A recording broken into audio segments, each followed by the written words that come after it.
Two NASA astronauts stuck on board the International Space Station ISS since June 2024 finally arrived back on Earth on Tuesday evening, more than 9 months after the failure of Boeing's pioneering Starliner capsule scuppered their originally scheduled week-long mission.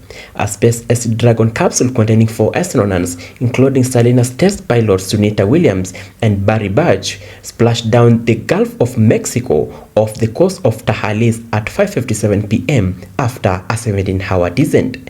Dressed in re-entry suits, boots and helmets, the astronauts were seen earlier on NASA's live footage laughing, hugging and posing for photos with their colleagues from the station shortly before they were shut into the capsule for 2 hours of final pressure, communications and seal test. The capsule was lifted onto a recovery vessel about 30 minutes after the splashdown. Williams and Wilmore arrived at the ISS on 6 June last year, intending to stay long enough to evaluate Starliner's docking and operational capabilities during its first crewed flight and return home no more than 10 days later. But a series of technical issues and safety fears led NASA and Boeing to send the capsule back to Earth empty in September and extend the pair's staying by making them crew members on board the space station in place of other 2 astronauts still on the ground who were assigned to other future missions. The Dragon capsule, also called the Freedom, undocked from the orbiting outpost on Monday, containing Williams, Wilmore, Hague, and Russian cosmonaut Alexander Gobunov. But what happens to the bodies of astronauts after that much time in space?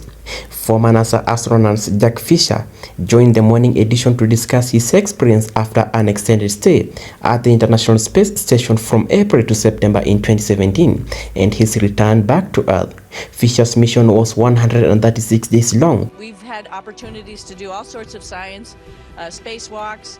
It's varied and pretty awesome, actually, opportunity to do something different every single day. 6 days long, which he conducted 2 spacewalks and worked on various experiments. He said that it's a bit provocative. You turn off and start ignoring your equilibrium and your vestibular while you are in orbit because it just doesn't work. And then all of a sudden, you come back in and the tubes pop and start rocking around like a crazy roller coaster ride. He landed in Russian Soyuz on land a little bit harder of a pop once you land, but then it stops, and for Nick and Alexander landing in the water, it's a little bit smoother. As you hit, it gives a little more, then be kind of rock. All of that, you say, that's not the most fun thing you will ever do, but it's worth it to come back home and get back to your families. For Mount Zion TV, I'm Jeremy Shakai.